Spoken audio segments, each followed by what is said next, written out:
Okay, so one of the things that we've got an issue with this Travato is rotating the seats. There's a down here. You pull that lever down there, and the seat will swivel. I can get it to do that. This one swivels just fine. Comes all the way around. Come up in here, Wednesday, Like that. So you can sit. And then you've got this table. I think they call it a lagoon table. Sorry about all the fingers getting in the way here. But then that'll go right there and you can work on your laptop or have something to eat.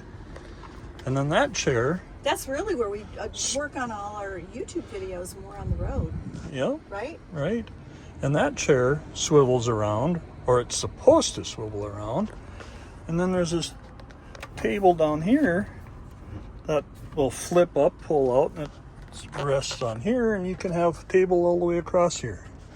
And you can have a dinner for two or watch TV from the same spot.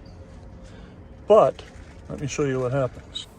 Okay, so you get in the driver's seat and you pull this. Well, first of all, you pull that, you push that all the way in. The steering wheel. The steering wheel goes all the way in. And it doesn't go this direction, it just telescopes. That's all the way in. Move the seat all the way back. Move the back of the seat all the way forward. All the way forward like that. Then you go to swivel it. And you swivel that and it comes around and it hits the steering wheel. So the next question is, okay, we'll pull it all the way forward. Pull it all the way forward. Now it hits the side over here.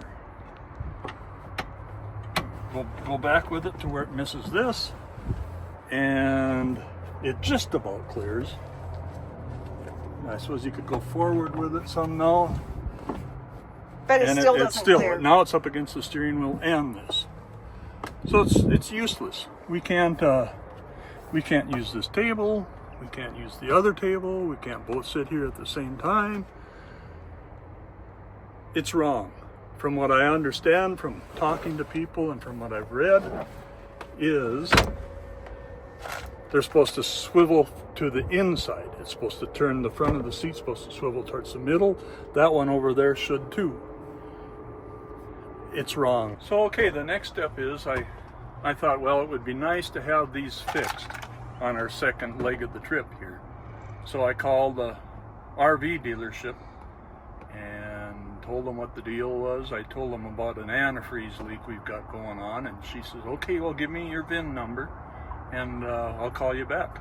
This was last Thursday. Waited Friday, didn't hear anything. Waited Monday, didn't hear anything. I called them today. Oh, you did? And oh, I didn't know you called got a them. hold of the main desk, and they said, okay, can I speak to your service department? Let me transfer you. And the phone went dead upon I don't know if they hung up on me when they seen my caller ID or what. But anyway, that's the story with the seats.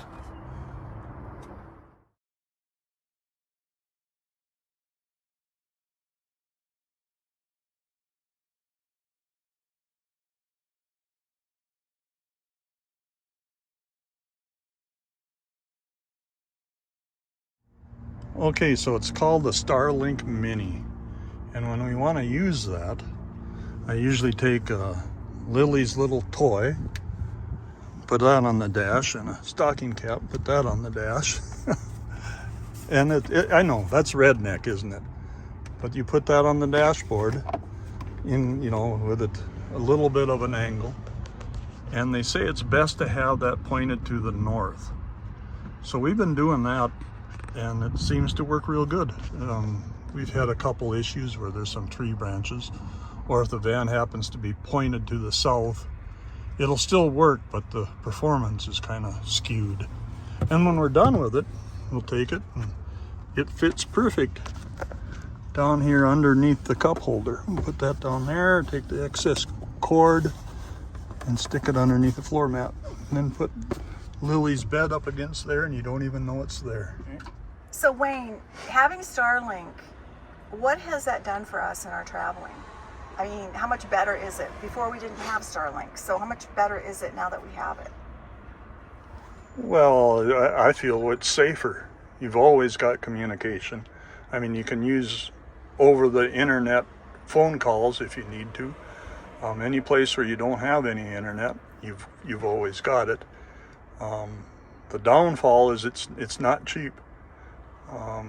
Your cheapest subscription is $50 a month, and that's for 50 gigabytes. And then it's $1 a gigabyte over that for your 30-day period or your month-long subscription. The other option is, I believe it's $165 a month for limited. Unlimited? That's unlimited, and then that just renewed every 30 days. So, I mean, what are we using it for, though? You said for safety purposes, but how are we using it? Like, we are able to watch TV, right? Television has been most of it.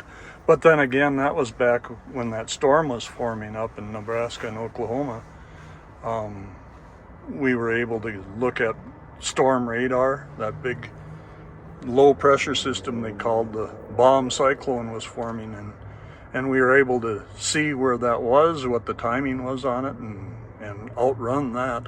So yeah, we can use it for internet, for television, for phone calls, for uploading YouTube videos, whatever you want to do. Well, so you would say the big pro for having the Starlink, and you have to remember we're new on Starlink, so you probably, maybe some of the viewers out there know a lot more, about uses with Starlink than what we know, but because it's so new for us. And if you do, I would put that down in the comment section, because we're open to learning. We're learning about all this. But when you look at when we look at the number one pro and the number one con, what would you say? It might repeat what you've already said, but what would you think the number one asset to having the Starlink? Safety. Would be safety. Yeah, we've got internet. We can, when we want to do something and we want to leave Lily in the van here, we've got 4 cameras we set up.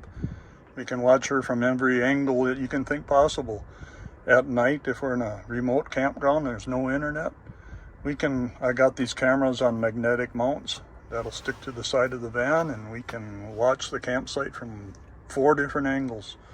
And we really haven't done any boondocking yet, but I think are we gonna do that on the way back, do you think, Wayne? Well, I hope so. We're hoping that you all will join us when we do that, because it's gonna be the first time we've actually boondocked. If any of you are watching this and don't know what boondocking is, what would you say it would be? What would you think the definition of boondocking would be for people that may not know what we're talking about? The simple definition would be camping on public land. And it's free, right? National park land, your national forest land, your BLM land. Yeah, it's not all free. But it's really cheap or free? Yeah. Really cheap or free. We have a membership to Harvest Host too. And what's Harvest Host? It's businesses, farm owners, landowners that open up their land for people to stay on. And usually what you do is you just, like, if they're a winery, you the way you pay them is by maybe supporting their business by buying a couple bottles of wine, or if they own a gift shop, buying a few gifts in their gift shop, whatever the case may be. Maybe they're produce and they are selling corn. We buy corn. That's what we understand. We haven't used Harvest Host yet, but that's definitely something that we're thinking about doing. So now, the number one, not asset, but the negative. What's the number one negative and again, I know we probably talked about this, but what would you say the number one negative is to the Starlink? The price. The price. Yeah. And there's not much around that, is there? No, I mean, you can do hotspots, phone hotspots and things like that, but I like the dependability and the quality of what you get with with the Starlink. They say that when you're in an area where it's heavily populated, that your service goes down a little bit. And I did notice that in, where was it, San Antonio, when we stayed there that night. It seemed like it was somewhat slower. But otherwise, I really like it. It seems to work real good.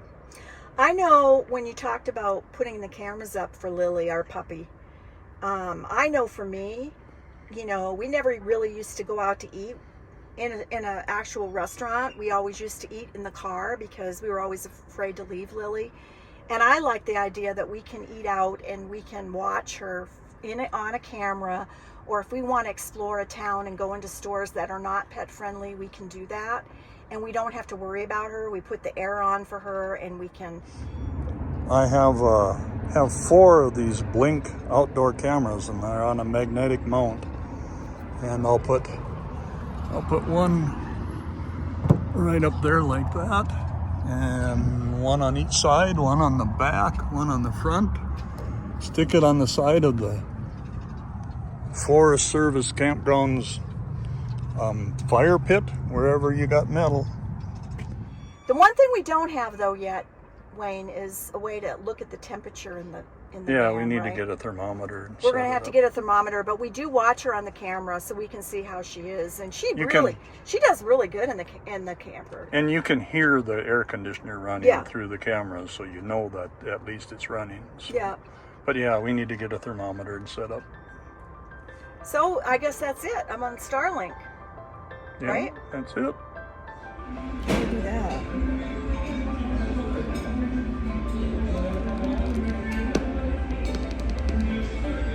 This is my favorite drink. I love margaritas on the rocks, and there has to be salt. Just saying.